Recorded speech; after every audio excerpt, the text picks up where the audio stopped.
Hello everyone, welcome back to Sajid Bana Games. So today we're playing Planet Crafter or Planet Craft. And so it's named this because you kind of don't just craft survival items, but you're crafting the planet because you're doing like some terraforming. You have to increase the pressure, oxygen, increase the heat. Anyways, eventually you start out, this is my main base near the starting point, but you start out here in what is now this lake at the very bottom. And that is important because as you terraform, the water levels will rise and you'll have to move stuff uphill. So what I recommend is if you look in the lower left, you'll see the heart, which is really not health as much as it is hunger. There's the water for hydration, O2 for oxygen, which is kind of self-explanatory. And you can see here, right here is the starting point. And then below that is your coordinates, right? So you got your like lat long and altitude. The 691, that is altitude. So you start here, right? You start here in this little crash pod, or yeah, this is the starting point. And you got like a little crafting station, a little container, which is, oh, well, I thought it was empty.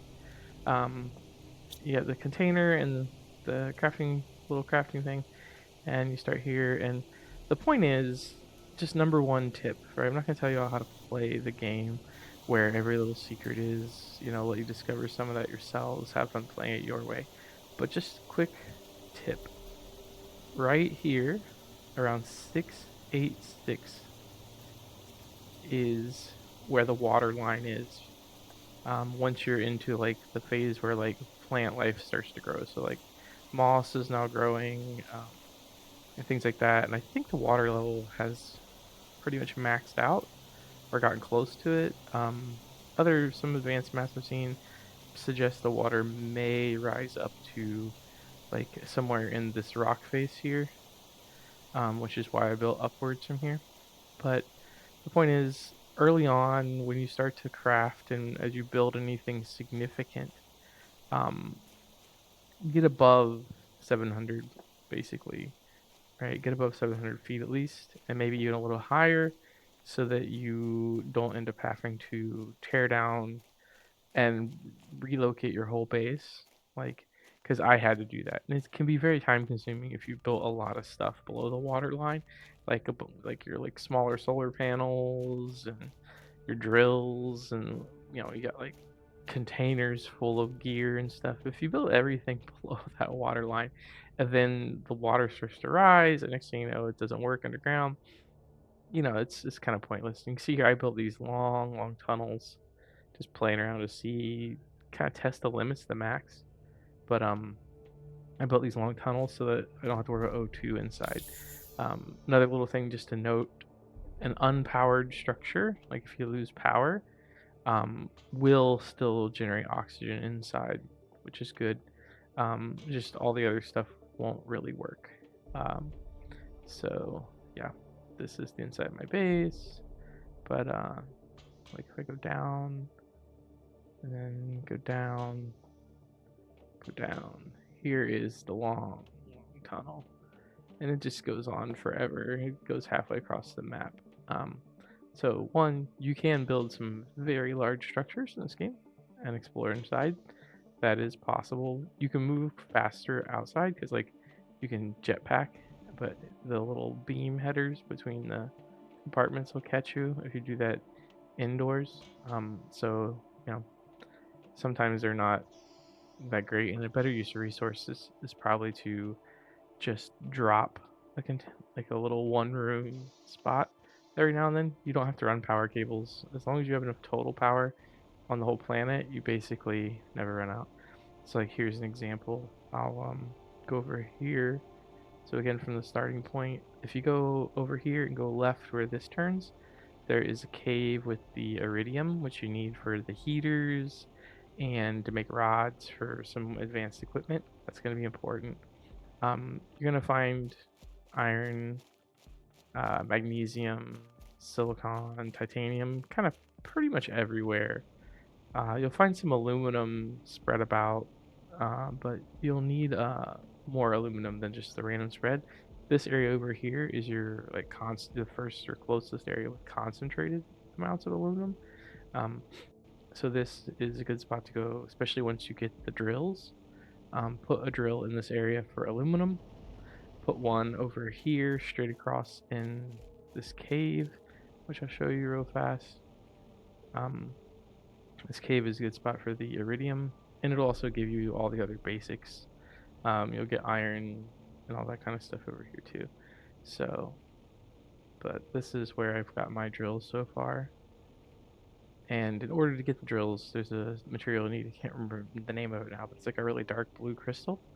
And it'll be, I think, trapped in ice until you raise the heat a little bit. And then it'll start to melt. And there's 2 tunnels. One starts up behind the starting location. There's a shipwreck you can see. The other is behind this cave here. So I'll keep going here. Inside this cave. So you get in here, kind of go up, and then you see I built like a tunnel all over here. So inside this cave, you'll find this exit here. Eventually, once it melts, you can get out here. And here's like a little room, just to group on my oxygen. So this opening here, this area, this is going to be where you're going to find a lot of sulfur. It's probably the easiest place to find high amounts of sulfur. And if you go to the left side of this area, once you're in it, if you hang to the left, there is a little cave here, and you'll find those crystals you need. So the material is this osmium. So osmium. So that is going to be found in this cave. So this is where you'll get enough to build a couple of structures that you need to advance the game, and that you need to build your drills. And there's even more ice here that hasn't melted yet. Oh, maybe I can get through now. I can't. Oh, cool. Last time I was here, I could not get through. Oh, I should have got rid of my inventory. And I didn't bring any water, but that's okay. So here is a cave, though. Looks like it's full of iron. And maybe a new resource, because I haven't been in here yet. This just melted. These look like, yes, some special crystals that you get. I don't know how to, I think you have to, I saw eventually you come into some stuff that you have to like blow open with like an explosive of some sort. But anyways, yeah, this is now open. This was not open before, but it is now. So I melted the ice. Anyways, yeah, so build above the waterline, get your iridium and your aluminum and your osmium. Once you get your osmium stuff, you'll be able to, again, start to advance, find some more things. Oh, cool, oxygen multiplier. Alright, well, let's take that. Anyway, so yeah, there's a lot down here. A lot to take in. Let's see. This may, oh, that's aluminum. See if this comes out somewhere else. This may be the other end, which I was exploring earlier, but couldn't get into because it was melted over. Let's see. No, this is a totally new area. I have not been here yet. Oh, yes, I have. Maybe. No? I don't know. It looks like a pit. A big, big pit of something. Another last quick tip. When you die, you will respawn in basically the last set of doors you pass through. So if you think you're gonna get close to death, if you have the materials, build a room. I still need titanium. Let's see, we're gonna say build a room, put a door on it and go inside. Let's see, and silicon. I don't know if I've got enough time to find some silicon.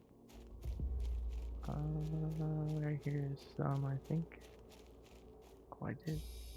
Look at that. Oh no. I am going to die. I died. Oh wait, I died just inside. Look at that. So I died just inside the room, right as I created it, like just in time. That was very coincidental that just happened to work out. So yeah, build rooms like this when you can, and it'll help you get oxygen. I almost always put, in the early game, I always put a crafting station inside, so I could turn little blocks of ice that I'd find around the map into water to drink, which would help increase survival. Because if you're dehydrated, you go inside, you could make some water. If you just need oxygen, all you gotta do is go inside. Period. But as it progressed, I started putting storage containers in there so I could drop off semi-useful materials that maybe I have a lot of sometimes, but just not quite ready to pull back to base because there's more valuable things close by. And also, I would often put, if I have any seeds on me, one of these inside. And then lastly, sometimes I'll put like a solar power on top or like a turbine. And that's not really for the electricity. That's because they're tall and it helps spot it from a distance. That way, like in some open areas with like its hills and stuff, you can kind of see better where you're going and what you're looking for. So I'm gonna have to return to this area at some point, but let's get headed back. See if we can. I guess I don't really need a little lava drill for that, but okay. See if we can find our way out of this cave back to where we were before. There's another way out. So the green is my main base. See if this heads that way through the opening. Oh, there is a container. Now let's see, let's put some of our less valuable things in the container and take the more valuable things with us. There we go. We get a lot of iron seeds, our unlimited supply. There we go. So, okay. Cobalt's probably easier to come by than iron sometimes. Okay. Let's see. Okay, so there's some ice that's not melted yet.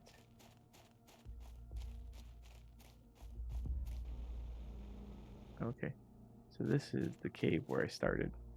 I put the little blue nav marker here so I can find it because it's a good resource. So anyways, now you know where a handful of things are, where to find aluminum, iridium, osmium, sulfur, and where the water line is, which is important.